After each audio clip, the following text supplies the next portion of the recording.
வணக்கம் நண்பர்களே, welcome back to cine 360. இன்னைக்கு வீடியோல புதுசா ரெண்டு மூவிஸை பத்தி தான் பார்க்க போறோம். ரெண்டு படமே தமிழ் டப்பிங்ல அவைலபிளா இருக்கு. ஸோ என்னென்ன மூவிஸ்னு பார்க்கறதுக்கு முன்னாடி நம்ம சேனலை மறக்காம சப்ஸ்கிரைப் பண்ணிட்டு வீடியோ பிடிச்சிருந்தா உங்க ஃப்ரெண்ட்ஸ் அண்ட் ஃபேமிலிக்கும் ஷேர் பண்ணி விடுங்க.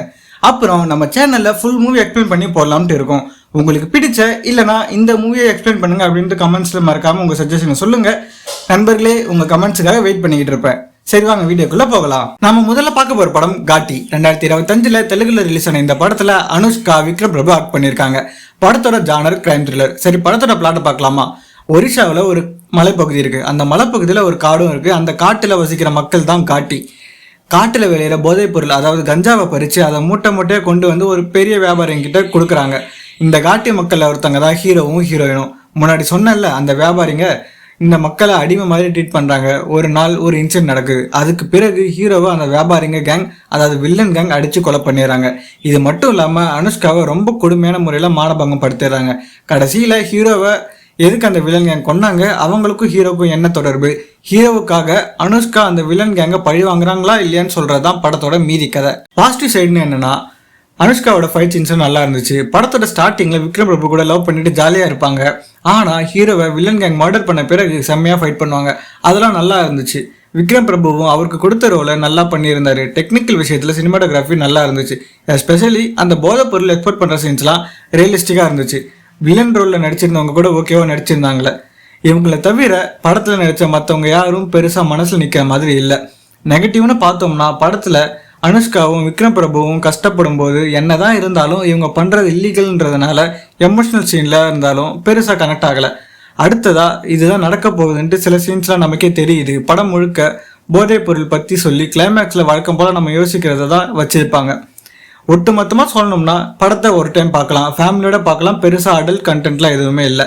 படம் IMDbல 10க்கு 5.9 ரேட்டிங் வாங்கியிருக்கு. படம் நியூ ரிலீஸ்ன்றதுனால இன்னும் எந்த OTTலயும் வரல. ஆனா தமிழ்ல தியேட்டர்ல ரிலீஸ் பண்ணிருக்காங்க.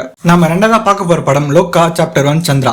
இந்த படம் 2025 ரிலீஸ் ஆன ஒரு டிஃப்ரெண்டான ஸ்டோரி இருக்கிற மூவி. இந்த படத்தோட பிளாட் என்னன்னா, படத்துல ஹீரோயின் ஒரு பெரிய சண்டையில இருந்து தப்பிச்சு பெங்களூருக்கு போறாங்க. அங்க அவங்க யாரு என்ன பண்ணிட்டு இருந்தாங்கன்ட்டு இப்படி எல்லாத்தையுமே மறைச்சிட்டு அங்க இருக்கிற மக்கள் மாதிரியே மக்களோட மக்களா இருக்காங்க. இது ஒரு பக்கம் இருக்க, பெங்களூர்ல நைட் டைம்ல மனுஷங்களை கடத்தி கூப்பிட்டு போய் ஆர்கனை திருடுற கும்பல் ஒன்று சுத்திக்கிட்டு இருக்கு.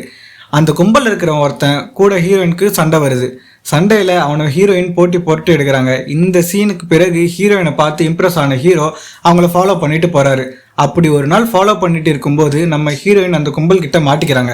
அதன் பிறகு ஹீரோயின் ஆடுற ருத்ர தாண்டவத்தை பார்த்து ஹீரோ மிரண்டு போய், யார் இந்த பொண்ணு, இவங்க ஏன் இப்படி நடந்துக்கிறாங்க, இவங்களுக்கு பின்னாடி என்ன நடக்குதுன்ட்டு சொல்றதுதான் படத்தோட மீதி கதை.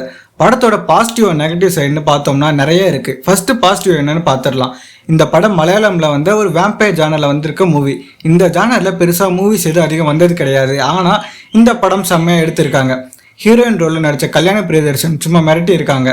ஹீரோ மாதிரி நிறைய ஃபைட்லாம் பண்ணியிருக்காங்க. படத்தோட ஸ்டார்டிங்ல ஹீரோயினோட சக்தி வெளியே தெரியக்கூடாதுன்ட்டு ரொம்பவே கண்ட்ரோல் பண்ணுவாங்க.